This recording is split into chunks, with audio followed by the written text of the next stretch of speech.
No niin, tervetuloa uuden videon pariin. Tällä kertaa aiheena olisi tärkeimmät ja parhaimmat sähköpyörän lisävarusteet kautta tarvikkeet. Ja tosiaan pahoittelut edellisessä videossa minulla oli aivan väärää tietoa uudesta vakuutus kautta rekisteröinti lainsäädännöstä. Siihen tosiaan jopa Bosmanatti sain hyvin onneksi, kiitos vaan häneltä huomiota ja hän korjasi siinä monia virheitä.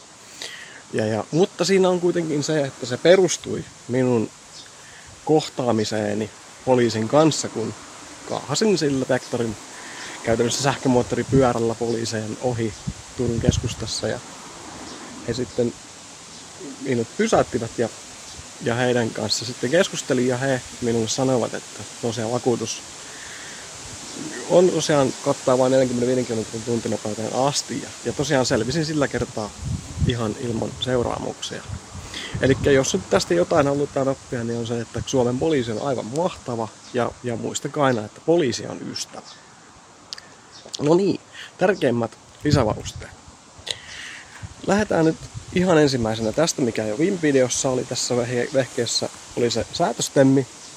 Sillä saa ajoasennon mukavaksi, mutta siis se on aivan susi ratkaisu. Siis älkää laittako varsinkaan sähkömaastopyörää. Siis ne on ihan letkuja. Varsinkin se minun kyseinen AliExpressistä tilaamani oli. Vaan tämmöinen korotuspala. Se tulee siis tuohon emäputkeen. Nämä oli siis jo valmiina nämä renkaat. Ja sitten se emäputki loppuu about tuohon. Ja sitten tämän mukana tuli nämä palat, mitä voi tietenkin vähentää.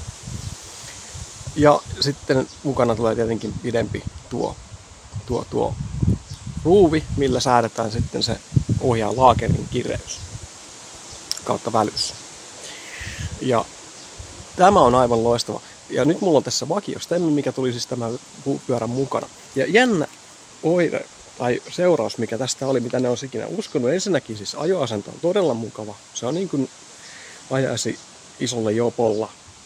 Erittäin rento, mukava. 20 kilometriä menee yhteensoittoon eikä tunnu missään. Aivan iisisti. Ja niin muuttasi myöskin se, että alunperin oli tuo stonga oli alempana, niin se tuntui siltä, että takajousitus on liian kova ja etujousitus aivan liian pehmeä. Eli se antoi heti pienissäkin töissä periksi ja takajousitus ei niinkään. Mutta kun mä laitoin tämän palikan ja sain ajoasennon pystymäksi, jolloin tulee enemmän selkää suorassa, enemmän painoa tälle akselille, niin joka teki sen, että itse asiassa nyt kun hyppii vaikka kanttareita kaupungissa, niin tuntuu, että se takajousitus joustaa aika kivasti ja etujousituskaan ei tunnu niin pahasti löysältä, kun sillä on vähemmän painoa. Eli jännä ilmiö ja seuraus siitä, mitä tuo kyseinen palikka voi tehdä pyörän geometrialle ja toimivuudelle. Eli se paransi koko jousitusta. Tosin tulevaisuudessa voi olla, että päivitän etuhaarukan ja ehkä tuon takajousenkin, koska ne ei hirveästi maksa. Mutta ainakin ensi talven menen näillä, koska talveksi olen ajanut monta talvea. Tässä 6 talvea varmaan. Ja talveksi haluat mahdollisimman siis löysän jousituksen, koska silloin ainakin Turussa on kaikki pyörätiet on aivan montuilla. Ja silloin olisi kiva, että se jousitus ottaa mahdollisimman pienekin monta. Jolloin talven ainakin menen näin. Okei, sitten muita tarvikkeita. No, lukko tietenkin. Aika julma lukko. Tämä oli erittäin edullinen. Tämä oli Tokmannilla muistaakseni. Mutta se tosiaan on jännä, että tämähän ei mene kuin rälläkällä. Ja sitten se ei riitä, että yhden puolen leikkaa poikki, vaan ne tosiaan pitää leikata molemmat, jotta sen saa auki. Toinen erittäin hyvä tarvike on hälytin. Koska kyseessä on kuitenkin melko,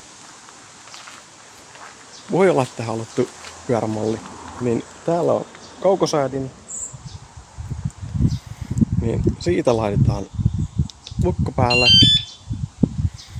ja nyt jos pyörää heilauttaa, niin se rääkäisee ensin varoitukseksi. Sitten jos vielä heiluttaa, niin sitten kuuluu 110 desibeliä. Ja toivottavasti etänyttää kaikki rosvot, jotka todennäköisesti ovat jossain metäpäissään, niin luultavasti säikkyvät hyvin herkästi liikaa meteliä. No joo, avataan se. Muita tosiaan tarvikkeita. Satulan vaihdoin tuohon Westbikein, aivan loistava. Varsinkin nyt kun painoa tulee enemmän, niin kun selkä on suorassa, niin erittäin mukava. Löytyy AliExpressistä, ei maksa paljon. Ja sitten aivan loistava keksintö. Niin kun minulla oli mielessä, että oli pakko ostaa jalkapumppu, missä on tämä painenäyttö, että saa rengaspaineet säädettyä tarkasti. Ja näitähän tässä on 2,4 tuumaa leveät renkaat, jossa maksimipaine lukee 4,6 baaria. No mä käytän semmoista 4 baaria, että se rullaa hyvin. Se ei tosiaan ole epämukava, koska jousitus pelaa. Mutta sitten tällainen vehje. Eli akkukäyttöinen kompressori. Ja tällä laitetaan virrat siihen. Eikö niin, tosta keskeltä tietenkin. Ja se toimii niin, että siihen laitetaan sitten tuolta asetellaan haluttu paine. Nyt siellä on 4. Sitten kun se laitetaan renkaaseen kiinni, mitä mun on vähän vaikea tässä laittaa, koska on vaan yhdellä kädellä ei ole tripodia vielä, niin se sitten se painetaan päälle ja sitten se pumppaa siihen, se näyttää senkin rengaspaineen ja sitten se pumppaa siihen ja haluttuun paineeseen. Ja erittäin tehokas, erittäin hiljaa, mikä oli yllätys. Ei pidä paljon meteliä ja äkkiä nosti paineet 2-4, kun viimeksi pumppasi. Ja mikä oli hauskaa, että se jalkapumppu, painemittari, mikä mun piti ostaa, olisi ollut semmonen 25 €, ellei 30 €. Ja tämä vehje tässä oli AliExpressistä 22 €. Siis saan automaattisesti haluttuun paineeseen ilman vaivan näköä ja oli halvempi kuin se jalkapumppu painemittari. Ja tämä menee vaikka reppuun. Jos lähdet maastoon, haluat tiputtaa rengaspaineet alas, niin voit tiputtaa ja sitten kun lähdet kotiin taas asfalttiteitä, niin ei muuta kuin nostat paineet takaisin ylös. Ja tää on tosiaan niin kuin erittäin kompakti. Vertaan vaikka Satulaan, niin se on hyvin ja kevyt. Ja tosiaan hiljainen ja tehokas. Eli tämmönen kannattaa olla. Hälytin kannattaa olla. Hälytin tosiaan on tosiaan kannattaa laittaa mahdollisimman piiloon, että se oli täysin selvä. Ja tässä on tosi hyvä kiinnitys, siis se on erittäin solid, kiinteä. Et kannattaa laittaa se mukana tuleva. Tulee tommonen pikku ruuvi vielä tonne, mikä lukitsee sen, että siinä on semmonen kiertomekanismi. Niin tuo vielä lukitsee sen, että se on tosiaan, se ei lähde siitä millään irti. Et se tosiaan, kun rosvot sitä alkaa ihmetellä, niin se vaatii tosiaan merkittävää väkivaltaa, että sen saisi pois. Ja silloinhan se huutaa tietenkin aivan älyttömästi. Okei, siinä alkaa olla tärkeimmät lisävarusteet kautta tarvikkeet.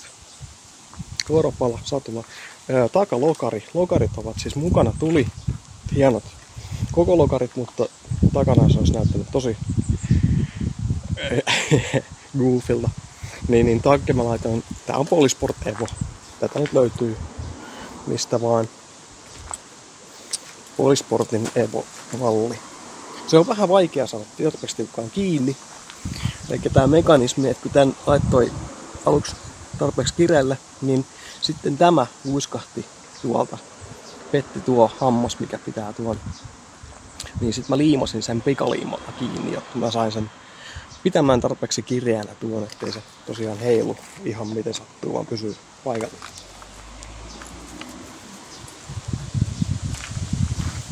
Semmoset lisätarvikkeet, eli hälytin. Se tosiaan hinnaltaan ei ollut kun, olisiko ollut jotain 20 ja 30 välissä.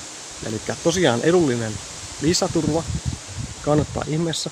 Tämä vehje tässä on aivan loistava kaikille maastopyöräilijöille.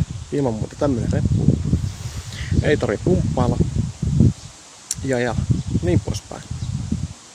Korppaalla ilman muuta se toimii itse asiassa kun katsoo pyöriä, niin minullakin on tässä sähköistämäni vanhempi sähköpyörä, niin tähän on tarkoitus kanssa laittaa sama. Tämä on urheilullinen pyörä, mutta kun ajaa pidempää matkaa, niin se tuntuu turhaa etukenolta. Tuokin odottaa ja samanlaista valikkaa. No joo, siinäpä se. Ja tosiaan, niin katsokaa Bosman-videota, siellä löytyy paremmat infot näistä vakuutus- ja rekisteröintilainsäädännöstä. Se tosiaan täytyy sanoa, että se Ylen tekemä juttu, jossa haastateltiin poliisia, joka sitten kertoi mielipiteensä viritetystä sähköpörssistä ja sanoi, että ei poliisi oikeastaan niihin, jos se menee vähän yli 30, niin puutu. Ja se on tosiaan erittäin hyvä uutinen ja olen huomannutkin sen tässä toissa päivänä töistä tullessa. Ajelin 34 kilsaa tunnissa vauhtia ja sitten huomasin, että poliisiauto meneekin vierellä tuossa kupittaa ajellessa. No, äkkiä hiljensin, mutta ei mitään, eivät lähteneet sitten pysäyttelemään tai muuta. Ja tosiaan, täytyy sanoa, että poliisi on ystävä. Mutta ei ole semmoista. Linkkejä näistä vehkeistä haluaisin laittaa, mutta koska käytän AliExpressin kännykkäsovellusta, niin sieltä en tiedä, miten niistä linkit saisi. Joten niitä ei ole, mutta nämä löytyy. Nämä on ihan geneerisiä. Elikkä Koropola. Niin, ja hinta. Siis näitähän saa Suomestakin ja hinta on usein siellä 20-30 välissä, mutta tämä oli jotain 8 €.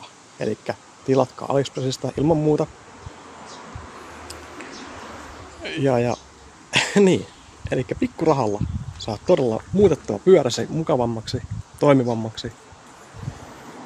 Paljon nautillallisemmaksi ajaa. Ja sitten nämä muut, mitkä helpottaa elämää. Ja totta kai tärkeimpänä varusteena on aina kypärä. Varsinkin jos ette tämmöinen idiootti kuin minä, joka ajelee usein lujaa ja joskus päissään, niin minulla ainakin kypärä on. Mulla on hyvin samanlainen kuin Bosmanatilla, valkoinen, missä on leikasuoja. Ainakin kerran pelastanut varmasti varmalta kuolemalta. No joo, sellaista. Kiitoksia, että kattelit. Moro!